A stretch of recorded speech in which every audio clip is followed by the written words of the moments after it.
Communication in romantic relationships. Have you ever been in an unsuccessful relationship and wondered, what am I doing wrong? Is it me or them? What can I do to keep this from happening? Well, I have some advice that may just answer all your questions. It's all about communication. Not really sure what I'm talking about? Let me show you an example of bad communication.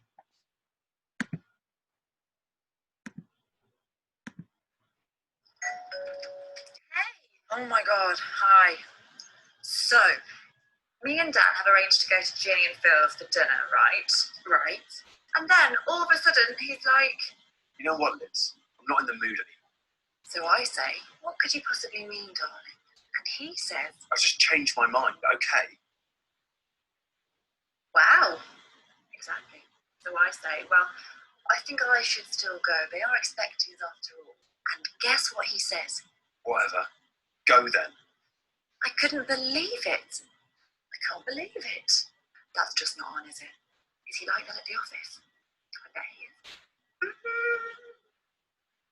Sounds like he was being really unreasonable. Anyway, I went and had a really good time, actually. Ben was there. Oh, morning. Yeah. Here, you and Liz had a bit of an argument yesterday. Oh my god.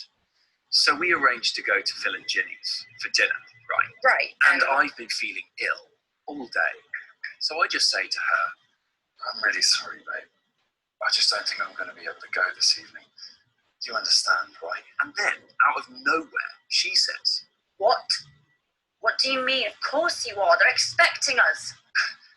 as if that's more important than my health. So I'm like, I know they are, babe. We've made plans. It's really annoying. I just don't think I can. And guess what she said? I don't care. I'm still going anyway. I mean, talk about unsupportive. It hurt my feelings. What do you think?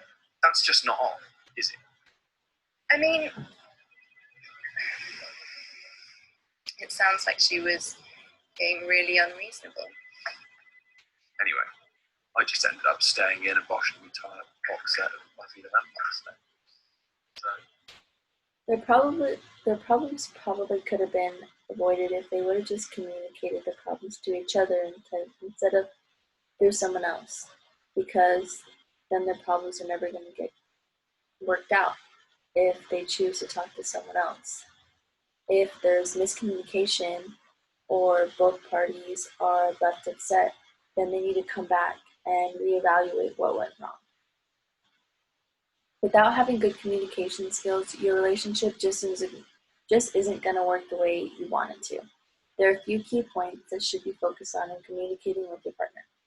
The main points that are going to be discussed are commitment, learning love languages, and affection.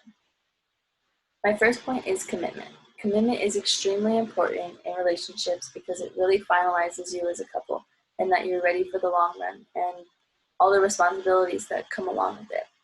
My first point is the basic importance of communicating commitment. By committing to your partner, you are letting them know that you are 100% dedicated to them and that you are now officially a couple and you're ready for what it takes. Commitment truly shows how long your relationship could potentially last. Without commitment, both partners don't have clarifications on what their terms are, and they're confused on what to label you as, and if their friends ask them, then they don't really know what to say because you haven't expressed that commitment that it's just you two now. There are different ways to communicate commitment. Showing your commitment can be private, but it can also be made public. Posting on social media that you are in a committed relationship shows your partner that you want everyone to know that you are in a relationship with this particular person now. Social media consists of all your closest family and friends, so if it's important enough for you to show them that you're in a relationship, then now your partner knows that your relationship is really important.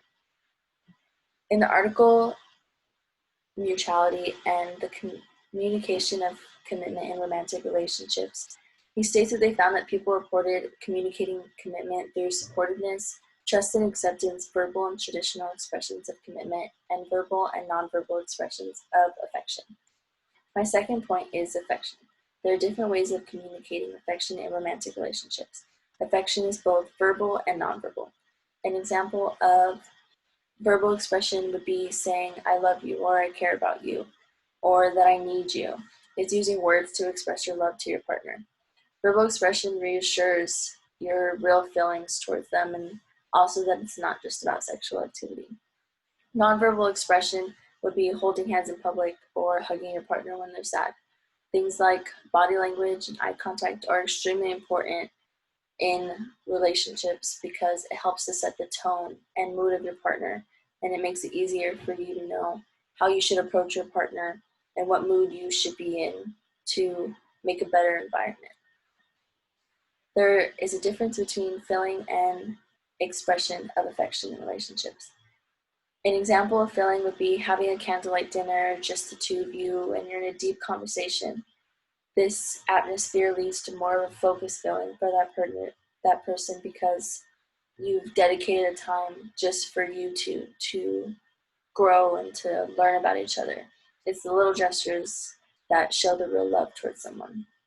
An example of expression can be touch or sexual activity. In the textbook, it states sexual activity is an important means of expressing and receiving affection.